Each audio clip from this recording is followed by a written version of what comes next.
Karaoke Books. The Willow-Wren and the Bear. Written by Brothers Grimm. Audiobook. Once in summertime the bear and the wolf were walking in the forest, and the bear heard a bird singing so beautifully that he said, "Brother Wolf, what bird is it that sings so well?" "That is the king of birds," said the wolf, "before whom we must bow down." In reality the bird was the willow-wren. "If that's the case," said the bear, "I should very much like to see his royal palace. Come, take me thither." "That is not done quite as you seem to think," said the wolf.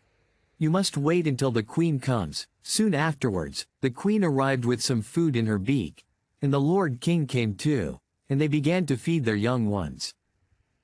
The bear would have liked to go at once, but the wolf held him back by the sleeve, and said, "No, you must wait until the lord and lady queen have gone away again."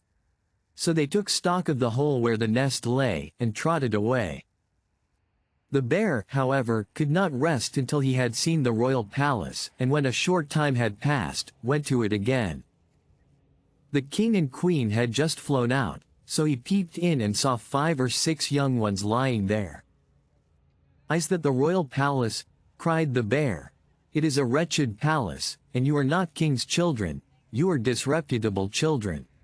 When the young wrens heard that, they were frightfully angry, and screamed, "No, that we are not.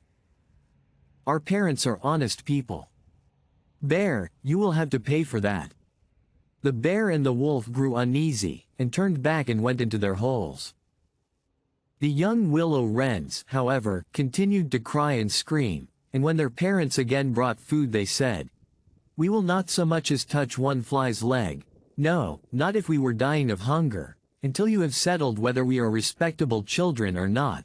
The bear has been here and has insulted us." Then the old king said, "Be easy, he shall be punished," and he at once flew with the queen to the bear's cave, and called in, "Old growler, why have you insulted my children? You shall suffer for it. We will punish you by a bloody war." Thus war was announced to the bear, and all 4-footed animals were summoned to take part in it: oxen, asses, cows, deer, and every other animal the earth contained. And the willow-wren summoned everything which flew in the air, not only birds, large and small, but midges and hornets, bees and flies had to come. When the time came for the war to begin, the willow-wren sent out spies to discover who was the enemy's commander-in-chief. The gnat, who was the most crafty, flew into the forest where the enemy was assembled, and hid herself beneath a leaf of the tree where the password was to be announced. There stood the bear, and he called the fox before him and said, "Fox, you are the most cunning of all animals, you shall be general and lead us." "Good," said the fox, "but what signal shall we agree upon?"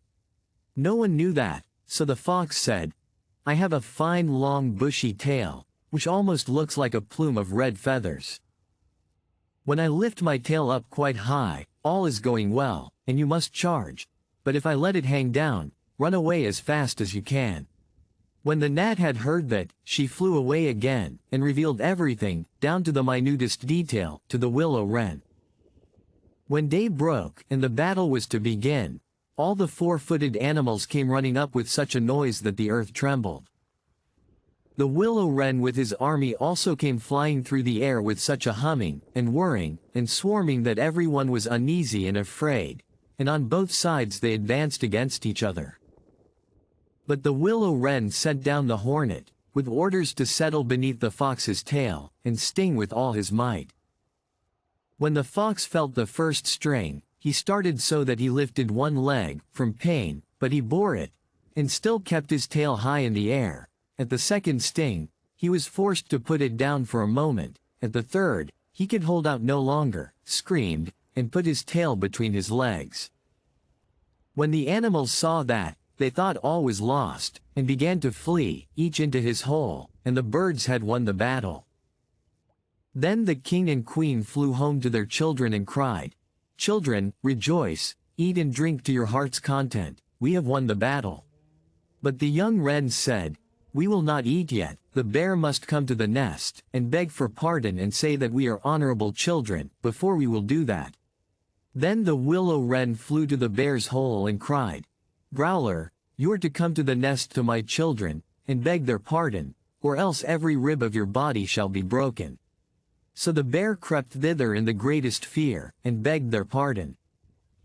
And now at last the young wrens were satisfied, and sat down together and ate and drank, and made merry till quite late into the night. If you liked what you heard, please subscribe to the channel.